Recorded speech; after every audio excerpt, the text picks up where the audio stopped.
with Rachel V. Hill, taking a daily look at the biggest stories in Denver sports and interacting live with you, the Coffee Break fam.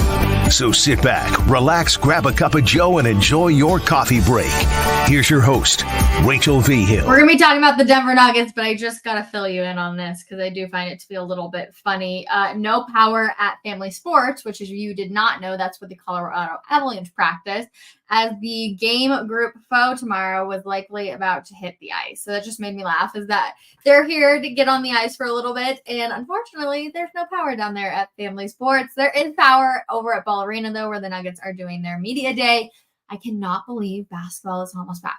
I can't believe we've been in preseason games for the Avalanche, and I cannot believe that basketball and the NBA and the Denver Nuggets are back. I also cannot believe, and thank goodness it's finally happening, there's a streaming service now available for both the Avs and the Nuggets. I hope you guys are pumped up about this just like I am. This is really, really good news if you are an Avalanche fan or a Denver Nugget fan.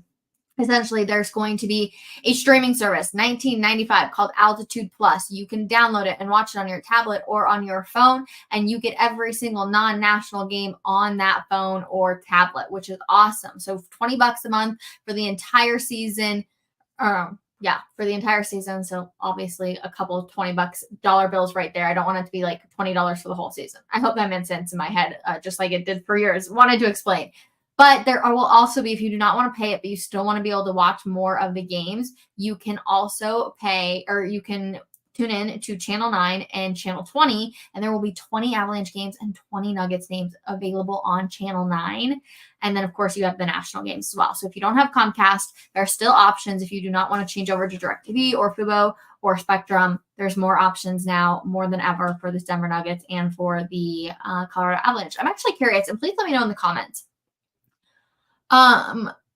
One, are you so frustrated by all of this, or have you gotten kind of used to it? Does this make you feel better about the current situation? I know a lot of people in the Denver metro area still have Comcast, so let me know if you're happy about the streaming service, or if you're like, I don't care, I just don't want to have to pay for something else. Because I'm really curious. I feel like it's a little bit of mixed reviews here and there, where people are like, finally, at least there's something, but people are also so angry that it's still taking this long. So I'm curious. I just want to read your guys' comments on that too. So hi, Rachel, Avs fan, but not so much a Nuggets fan. Well, there's plenty to dive into with the Denver Nuggets. So let me see if I can convince you to be a Denver Nuggets fan, because there's some really good storylines coming out of this team.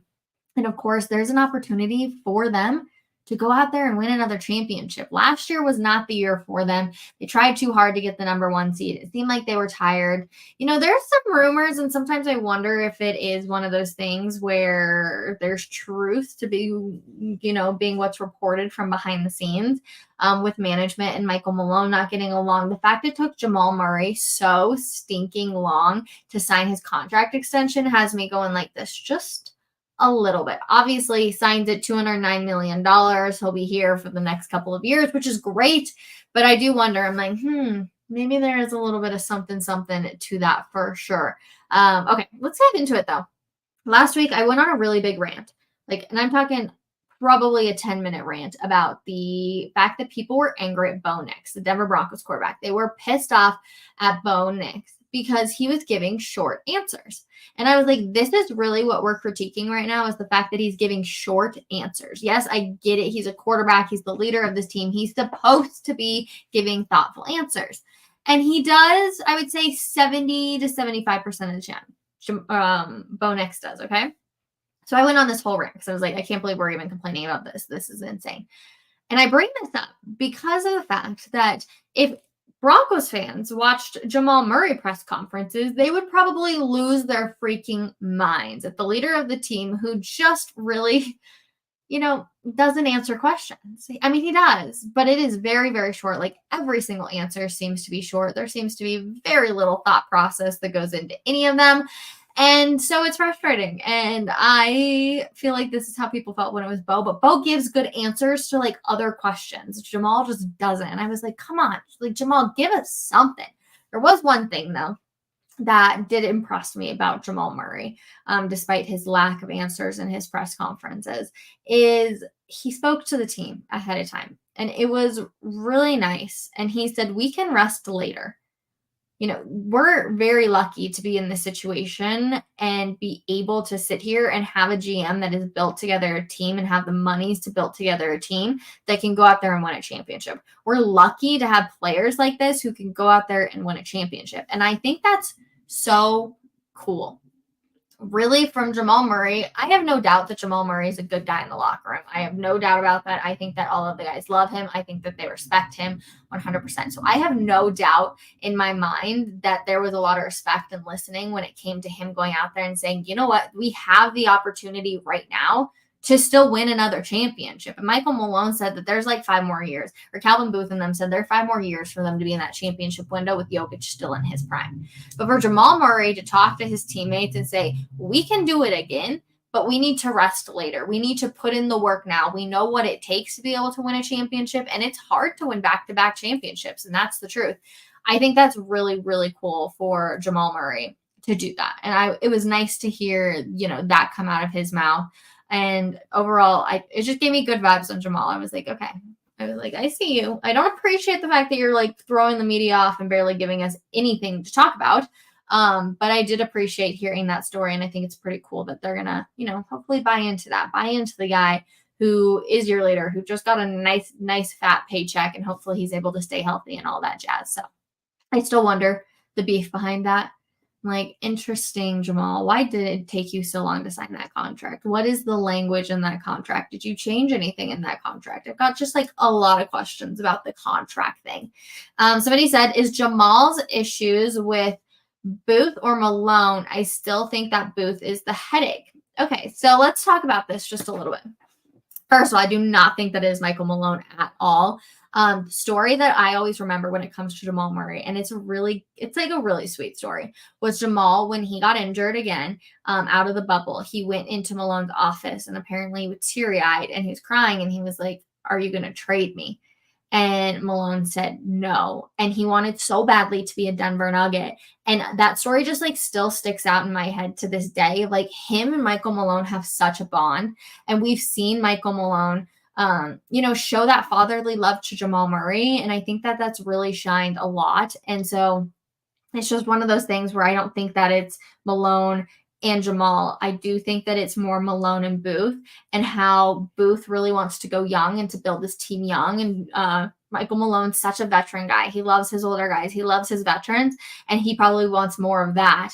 And then you come into issues where it's like, well, we drafted these guys. We picked up these guys. They're young. They're healthy. Like, let's go. And Michael Malone is probably more like, we have the team to build the championship. So like, let's do it. And then I think you're obviously fighting and things can get a little ugly behind the scenes. Now, do I think that this is like super crazy fights? No, I don't. I just think that the way they want to build a championship team is very, very different. But luckily for them, there's one guy on this basketball team who is the guy, and it's Nikola Jokic, and he will forever be that guy. He's the best player in the world. We're so lucky to have him in the Mile High City.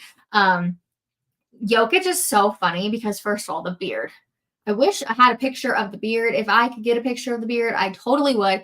I'm so happy the beard is going away. I'm like, Jokic, it's great for the off season, but like, let's get the scraggles off the face just a little bit. Go look it up. It's really, really something interesting. But they can both agree upon that they've got the best player in the world. They have Nikola Jokic. He did the Olympics. He said that he enjoyed doing the Olympics. He enjoyed the parade a lot, which we all remember him being in the Mile High City, like not sure about the parade here and how he wanted to go back to Serbia. So he enjoyed that, as they, of course, had some big games against Australia and the United States. The biggest comeback win ever in Olympic history was when Serbia beat Australia, which was pretty cool. Played U.S., got bronze in the Olympics, and he didn't have to talk to the media. I could not believe how many people asked him about the Olympics. I thought it to be like so funny of the fact that people just kept bringing up the Olympics to him and how he didn't have to speak to the media and like all of these things. I'm like, let the guy, like, that's whatever to him. I'm sure he was happy to play basketball. I'm sure he was happy to, be that guy for Serbia, but like, let the man live. Who cares if he didn't talk to the media? Like, it's his job, but it's not his job at the exact same time. So I just thought it to be really, really, really funny. But Jokic back, beard, leaving, happy with that. Obviously played in the Olympics. He's excited to be back. It's just a routine now for him, going through preseason, going through the regular season to hopefully get to the playoffs when things get a little bit more interesting. So Jokic didn't talk a whole lot again, a lot of questions were asked about the Olympics. And I was like, can we like pump the brakes for just a smidge on the Olympics? But there is a new guy on this team. And I was against it. I really was. I was like, why do we need to take apart this team and go and get a guy who's relatively old now in the league, right? A lot of people were telling him, a lot of teammates now of his were like, hey, I used to watch you when I was in high school. Like, you were the guy that I wanted to watch in high school. And he's like, huh, okay. And that guy is Russell Westbrook. And again, I wasn't for it. I had bad juju, and I'm a Russell Westbrook fan now at this point in the game. First of all, we figured out the Hunter Tyson number 5 and number 4 jersey situation, which is pretty cool. So Hunter Tyson was number 4 before, and then he switched to number 5. I want to make sure I'm getting all my numbers correct as I like go through the roundabout. One way or another, Hunter Tyson actually wore the number 5 in college. You guys, I'm just going to check this. I'm getting myself confused because then there was also talk about CB and the number and all of that stuff, but I just want to make sure that I'm giving you all the correct number. Hold. Dun, dun, dun, dun. Dun, dun, dun, dun, everybody. Let me know how your Thursday's going. It is Friday Eve, which I'm pumped about. I'm so excited. Tomorrow is Friday, which is going to be great. Okay, it doesn't tell me just off of a straight Google search. One way or another. Hunter Tyson had, I believe it was number 5, and he wanted number 4. And yeah, because when KCP left, he took number 4. Okay, anyways. Besides the point, you're just going through my thought process here, so please ignore me. One way or another, Hunter Tyson wanted number 4 because that was the number that he played in college. So he went to get it, and it just seemed to work out that, of course, Russell Westbrook was like, oh, I wanted number 5, and yeah. So essentially, that's how the number drama worked. No, Westbrook was never going to go after 0, which is obviously Christian Braun's number, the number he's worn throughout the rest of his career. He was excited for a new chapter, and I really love that from him. He seems excited to be here in Denver. That was kind of my main takeaways from his press conference was he seems excited. He says that he's not enemy number 1, but if people aren't talking about you and if there's not a little hatred to you, then you need to be paying attention because you're clearly not doing something right. And I love that mentality. If people are talking about you, it means you're doing something right. And that's just, I feel like playing in sports, being in the media, like you want people to be saying at least something about you. So I'm excited for Westbrook to be here. And I love too that first of all, one thing I did find to be very interesting is he said he has not talked with the coaching staff about his role. And I really thought that that was fascinating. Because obviously he's coming in, he's going to sit behind Jamal Murray, but he hasn't sat down with the coaching staff exactly to be like, okay, this is my role. But he said he is excited for Jamal Murray and to be able to push Jamal to get better. And I feel like at this point in his career, that's what he needs to be doing, right? Like he's that guy. He's already built a legacy for himself, but he has yet to win a championship. So help the younger guy now and really push him. And I think that Russell Westbrook is going to push him more than Reggie Jackson was going to push him. So I'm excited about that matchup. I'm excited to see Jamal Murray get better as long as he can stay healthy. And that's key number 1 for Jamal. So I'm just kind of like overall good vibes on Russell Westbrook. Another thing though that I did think was a little fascinating coming out of his press conference was the fact that yes, he wants to win a championship, but he's just happy to play basketball for a good culture. And I thought that was interesting. Most of the time they're like, no, we're here to win a championship. Like that's the end goal. That's what we're here to do. And while I believe he wants that, he said he's just happy. He loves the game of basketball and he wants to continue to do that. So I don't know. I'm like, I don't want to like critique him and be like, oh, like you should say, yes, I want to go out there and win a championship. But at the exact same time, it's like life is bigger than basketball for a lot of these older guys now. DeAndre Jordan's talked a little bit about that. You know, he's just happy to be a part of a team at this point to go out there and win a championship. So those were kind of my biggest like main takeaways. MPJ and Aaron Gordon still have not talked. The last one I guess I do want to share with you is obviously losing KCP, which is such a massive bummer. I have big hopes for this team that they can figure it out and that they had a game plan before they let KCP walk. Again, the drama with the KCP situation is essentially sounded like he wanted to stay in Denver, but Denver hadn't made him an offer yet. So he kind of took that as like a well, screw you type of thing. And then Orlando was essentially offering him money. He brought that money back to the Nuggets. They said that they couldn't beat it and they were just going to offer him the exact same. And then he decided to go with Orlando because it was like, I want a team that actually wants me and it's not just like pushing me to the side, which I totally get. And I feel like that's very respectful on all ends of things. But it's still a massive blow to this Denver Nuggets team. And a lot of players talked about the fact that KCP was so good in the locker room and he was such a leader, and a lot of the young guys learned from him, and you don't see that everywhere. So it's a massive blow to lose him, but now it's an opportunity for Julian Strawther, Peyton Watson, and Christian Braun to really have to step up and, take it to that next level. So I'm curious to see how they're going to be able to do that. Christian Braun's going to have to get to shooting and practicing some, making some baskets, because they're definitely going to need him to do that for sure. Let's see. Let's get to some comments because I do see a few issues or questions. Denver Nuggets players have to stay healthy if they want to win another NBA championship. Thoughts, Rachel? Jamal Murray needs to stay healthy. I think the problem is last year they got so behind, and I do think a little bit it played in part to Jamal Murray. It's not Jamal Murray's fault, but I do think it played in part to it. But Jamal has to stay healthy, and they can't be making a push for the number 1 seed towards the end of the season. Like, they need to be very secure with where they are in the West. And I think if they're having to make a push, they're going to exhaust themselves. And you could see the exact same thing that happened this year and have it fall that way.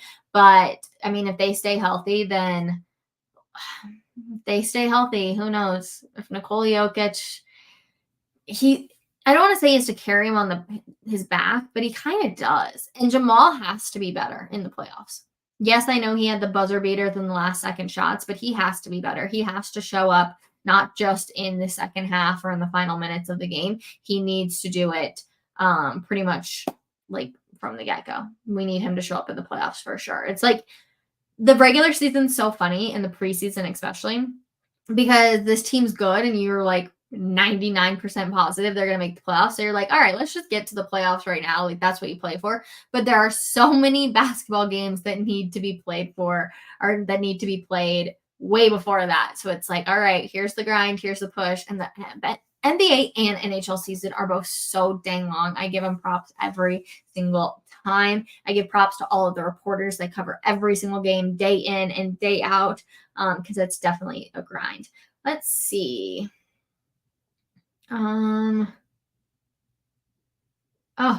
Is tomorrow your last day or today? Neither. I will be back here on Monday, so don't you sweat. We'll be here to talk Broncos, hopefully getting a W over the Jets on Sunday. So yes, but thank you so much for the well wishes and everything. I do appreciate it. Let's see. Yeah, everyone else it sounds like you guys are all doing well. Love the thought bubbles. I literally just get on here and I talk, and I feel like I'm talking to my friends, and it's so much fun. And yeah, I feel like if you ever have a conversation with me, this is pretty much what it's like. I might talk a little bit louder because I'm trying to talk into the mic, but this is pretty much all my thought process. It's the whole thing. Aaron Gordon is speaking with the media now, but I will say, obviously, Aaron Gordon went through a terrible, terrible thing in the offseason. And so I just send my wishes to him and his entire family for losing his brother. I know that affected him. He obviously had the jersey number change as well. So yeah, my heart for AG, it just kills me a little bit. So nice. AG's been one of those guys too throughout the entire time that I've covered the Nuggets. He's always been very respectful. He's always been very nice. He's always been very well thought out in his answers. And he may seem quiet at times, but I feel like that's just him thinking. And so, I do wish I was there today just to pass along my condolences. But I also know that he's probably gotten a lot of those. And at a certain point, you're like, all right, what's next type of thing. So if you are done here, I guess real quick, let me just get you an injury update on the Denver Broncos, as practice, I believe, is just about to wrap down there. Can you guys believe Alex Singleton? That whole thing is just crazy. Breaks my heart too. Okay. Josh Reynolds, wide receiver, limited on Wednesday, but was on the field Thursday as practice began, which is obviously good. Tight end Nate Atkins also practiced. He was on Wednesday's report due to a shoulder issue. Let's see if there are any other ones. I think that's about it. So yeah, just a few injury updates for you on that front. Josh Reynolds, happy to see him out there. Feels like he's always kind of limited on those Wednesday practices. And then he is going through, he always seems to be ready for the game on Sunday. So appreciate it. Also, appreciate all the comments that are coming in right now.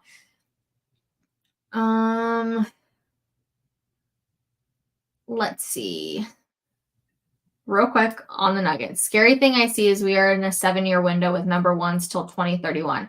I get it with no number ones, excuse me. I get it with Joker in his prime, but 7 years is a long time to stay healthy.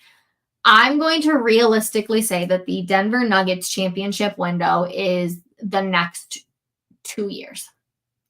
I will say 2 years because really you get unless you're the Golden State Warriors, you get a 5-year window if you have one of the best players.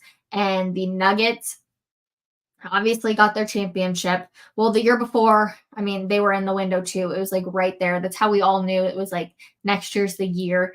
Then they obviously won their championship this year, or last season, I guess I should say. This year still, because they played it in May or April, whenever it was. But that was obviously a letdown. And then I think they've got 2 more years. They've got 2 more years with Jokic. I mean, he's going to get older. Everybody's going to get older. So it's this year and the year after. And I think that's their championship window. And hopefully it does not fall apart. But that's going to do it for me, you guys. I appreciate you all so, so much. Always a blast hanging with all of you. I will be back tomorrow. We're going to be talking 3 keys to beating the New York Jets for your Friday. And then also we'll be back with Denver Sports Daily at 10 a.m. tomorrow. So not my last day, not quite yet. You guys get me for Monday, and then I will see you guys tomorrow. Oh, just kidding. Hold on. I can't believe you guys didn't remind me of this. I'm a little disappointed in everyone. Does anybody know what I'm talking about? I'm a little disappointed. You guys were supposed to be the ones to remind me of this. Hold on.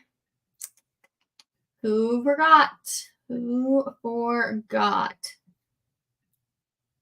It's Thursday. We have to make our picks. Yes, thank you. Okay, thank you all in the comments for saying picks. Yes, how could we forget?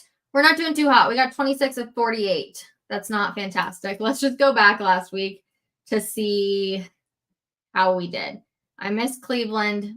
Missed Houston. Come on, Houston. CJ Stroud, what are we doing, my friend? The Chargers. Justin Herbert, I blame him on leaving early. But Tampa, go Broncos. I bet against them, and they won. I did also miss. Wait, I think I picked Las Vegas. Did we not? Oh, yeah, they lost to the Panthers. That's right. I'm like, wait a second. Raiders won. No, they lost. And then I missed on San Francisco. They are struggle busting without McCaffrey. They're, and some stuff. Also, Washington, I think, is the real deal. I obviously don't think they'll win a championship this year, but they're definitely the real deal. So let's make some picks for week 4 because we got Thursday night football. Okay. Dallas or the Giants tonight. We're going with Dallas. That one seems like an easy one. The Saints or Atlanta. I actually like. I'm gonna go with Atlanta. Actually, I'm kind of feeling that one. They've had 2, primetime games, so I'm going with Atlanta. Just on an 11 a.m. early kick. Cincinnati or Carolina. Ooh, this one is where you guys are going to come in. Who would you pick? Is Joe Burrow finally going to be able to get in the win column, or are you going with Carolina? Let me know. We'll come back to that one. Chicago or the Rams? I'm going with the Rams. Green Bay or Minnesota? We'll see if Kevin O'Connell's team is the real deal. I'm going to roll with them. Houston or Jacksonville? Houston, Jacksonville. I don't know what's happening there. I'm going with Pittsburgh on the road. They have been on the road a ton. 3 road games in the first 4 weeks is brutal. The Jets or the Broncos? I'm going with the Broncos. I think that they're going to put so much pressure on Aaron Rodgers, and here's to just hoping that they don't light a fire underneath Aaron Rodgers. I'm going with the Broncos this week, guys. I feel really good. Let's see, Philadelphia or Tampa Bay. I think Tampa is going to get back on schedule at home. I like Jaden Daniels again on the road. San Francisco or New England? I guess we'll go with San Francisco. They really are a mess, though, but I'll roll with them. Kansas City, yep. Does anybody know, is Justin Herbert going to play? I haven't paid attention at all to them, so I'm going to be really interested to see. Las Vegas or Cleveland, I'll go with Vegas. Baltimore, I think, will beat Buffalo. I think that Derrick Henry starting to figure it out a little bit, so excited for them. And then Tennessee or Miami. I'm just going to go with Tennessee. I feel so bad for Miami. They're in such a pickle right now. Oh, just brutal. And then the Monday night game, you guys, this is a great matchup. Detroit versus Seattle. That's a really, really good game, actually. I'm going to go 24. I don't think Seattle's going to win that. Oh, if it was in Seattle, I would 100% pick them. But since it's against Detroit, I think it's going to be like 24-17. What a great game. Okay, who did you guys tell me to pick for Bengals? All right, Joe Burrow gets his first win. We will see what happens. Saving my week 4 picks. How do you guys think we did? Good, bad, ugly, not so great? Let me know. I'm going to be really curious. Let's check out our leaders. One person with 35. Pebbles 00. Nice. Are there any other names that I recognize? For any of you that play, I'm curious. How are you doing in our league? Somebody from the Steelers. And funny that they're right next to James Maryland, huh? How hysterical. All right. Anyways, that's going to do it, though, for us today. You guys, I appreciate you all so freaking much. Have a wonderful Thursday, Friday Eve, and we will see you guys on Friday for another edition of your Denver Sports Daily and Coffee Break. We'll see you guys later. Bye.